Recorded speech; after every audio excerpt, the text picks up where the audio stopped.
Okay, so this is your American Signal Crayfish.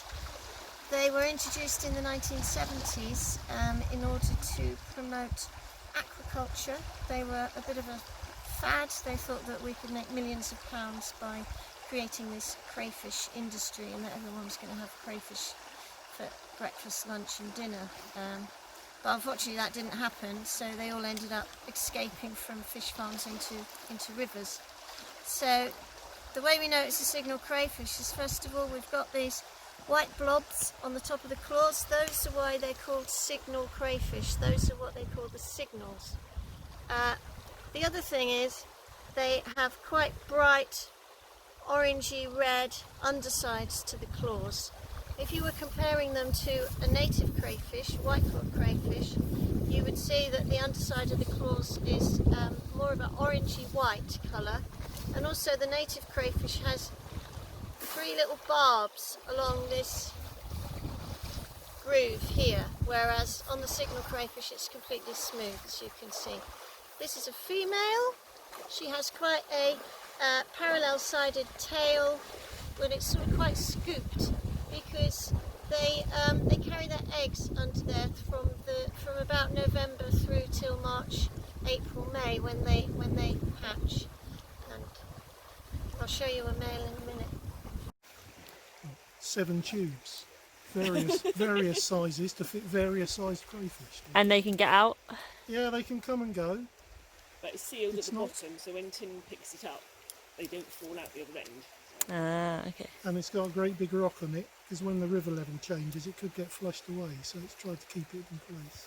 We call it an artificial refuge trap, so it provides an alternative habitat for the crayfish, because what they normally do is they go underneath stones and between crevices in the rocks, and also they burrow in the banks, and we'll be able to show you some burrows a bit later.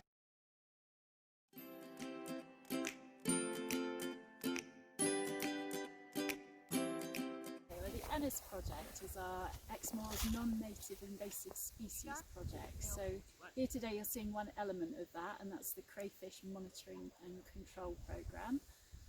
We've also got focuses on controlling Japanese and Himalayan knotweed, Himalayan balsam, Montbretia, New Zealand pygmy-weed. They're all species that have been brought in for probably the best intentions in the first instance, anything from like the 1800s right the way through to 1970s and 80s in the case of the crayfish. But actually they're really thuggish plants or creatures, and they over-dominate, and they're at danger of blocking out and overcoming a lot of our natural species that we value. So we're trying to get an idea of where the extent of these plants and animals is, and looking at ways, quite innovative ways in many cases, like with the crayfish control, of actually getting on top of these numbers and helping restore the habitat that is so special on Exmoor. So the focus on kind of reducing the numbers here is because of the erosion issues that they cause, the problems of their predation on the other invertebrates. Yeah, and salmon, so potential impacts on salmon and trout as well. Do they feed on sort of the eggs and things They will predate trout and salmon fry. Thugs. I'm not sure whether they will eat eggs or not, because the eggs are sort of in that form in sort of deep winter, so January, February, when crayfish aren't very active, and they have to sort of dig down to find them as well. So I would think it's probably they haven't proved any kind of predation. They'll eat them if someone sticks them in front of them, but whether they would actually, make the effort to dig them out in that time of year when they're not very active is probably unlikely. And they can move quite far across land, can't they, crayfish as well? Yeah, I think they've been recorded moving 1 kilometre in a night.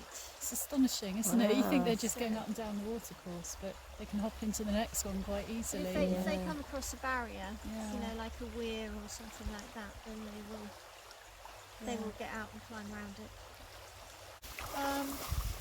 That's some typical crayfish burrows, particularly the lower down ones, where they're basically a flattened D shape, and if you can see below the waterline, you can just about also see the burrows below the waterline as well, so they go below and above.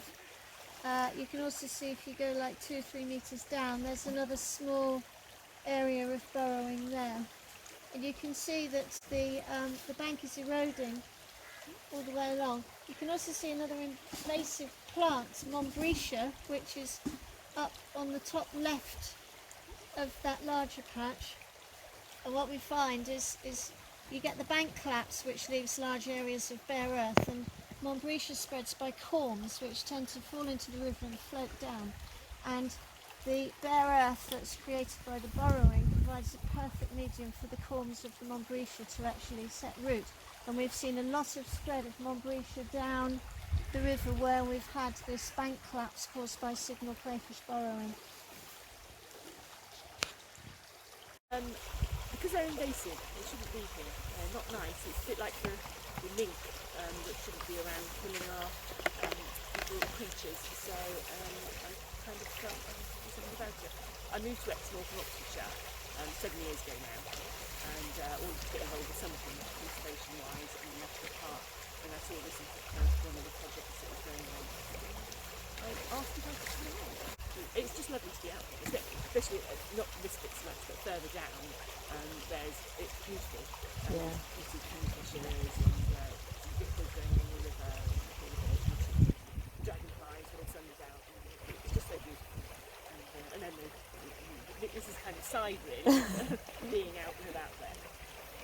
Putting his claws up, so that's what we have to watch when we're grabbing them. So these come in quite handy sometimes for just pushing the front bits down. And you can grab them from behind. They do hurt when they pinch you. The ones this size do. This is a male. Male 39, so we won't be keeping him. But It's going to wish you'd grown, isn't it? yeah. So these are the pleopods. So there's 2 there. They don't. It's only the top 2 that produce semen, isn't it? And the bottom 2 are used for the bottom 2, and these are for grabbing hold. Yeah. So these are the bits we chop off. These 4 bits here when we sterilise them. The idea is that it makes them unable to place the sperm accurately on the female, so that less eggs are produced. And we've done lab experiments, and basically we found that it creates 40 to 80% fewer eggs. So that's the rationale. Male also has a more tapering tail than the female, and also larger claws proportionally. Because I can't get to the top 2 without taking the bottom 2 off. We measure those first and just pull. And then the top 2.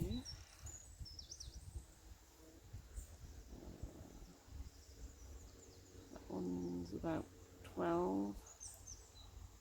And that one's 12 too. So crayfish have very simple nervous systems. They don't feel a great deal of pain in those sorts of appendages, and they readily grow things back. You know, they will drop a claw if they're threatened, and it will grow back. So the removal of that is a pretty humane operation. You know, they don't suffer hugely from it. So he'll go back in and then take over He's going back his in, waterway. and so when he goes off mating with females, he will hopefully not produce as many young as a fully intact male would. One of the things we're doing at the moment is if we find a male that's been previously sterilised and he's got regrowth, what we're doing is I've asked the volunteers to actually remove that regrowth and put it in a tub of alcohol for me, and then I'm going to dissect them and look for signs that they're deformed, which could be the thing that might be stopping, you know, that could stop sort of future fertilisation, hopefully, or otherwise you'd be forever putting them back. We have done some stuff in the lab which has shown that when you've trimmed them, when they've regrown and then they've been trimmed, the amount of eggs produced when they mate is far lower. It's sort of down to 80% plus. So and each time they're trimmed, the regrowth is smaller and smaller as well. So that could be part of the secret of success. You around the edges. Do they molt regularly? Or? Yeah, To 24. they molt to grow. Yeah. But depending on the size, so the larger animals will molt once a year. So like that one down there, who'll only molt once a year. And but the smaller ones could molt sort of. These are calcium deposits that. Wow. Those are called gastroliths, Yeah. and they are deposits of calcium carbonate. And when a crayfish molts, it sucks. The shell goes soft. The reason the shell goes soft is because it sucked all of the calcium in the shell, which is what makes it hard, into those little deposits. And then it grows a new shell, sheds the old shell, gets a new shell, and it sucks all the calcium back in again to the shell, and the shell goes hard. It's amazing! Okay, there's several ways to get involved with the ENNIS project. If you're just out and about and you spot what you think might be an invasive species, you can take part in our iNaturalist project. That's a web-based application that you can just download onto any mobile device. It works off you taking a nice clear photo or several photos of the plant or the creature that you found, submit that record to one of our projects, search for Exmoor National Park projects on iNaturalist, and you can upload your record. And don't worry if you're not quite sure what species it is, because it's got an automated identification built into the software, so it can help you identify what you've got, and then we can pick out those records, and it helps us build up a great picture of where we might be needing to focus our efforts on Exmoor in terms of tackling the invasives, because the more eyes we've got on the ground, the better. And to be honest, whatever you find that you're really interested in, whether it's a flower you're just curious about, log it. It's fantastic because it'll have a location associated with your photograph, so remember to turn the location point on your phone settings, and then yeah, we can help ID you, because iNaturalist is like an online community of interested people in natural heritage. So if you're not sure what you're looking at, there's people there in the background that can help you ID. We have a lot of our volunteers on there who are always willing to help verify your records, and it builds up a really good, strong body of data that's used by conservation agencies such as us, and just people with a general interest or students. So it's one of those great citizen projects that we offer. So that's one easy way. If you want to actually volunteer for us, then hop onto our What's Special part on our website.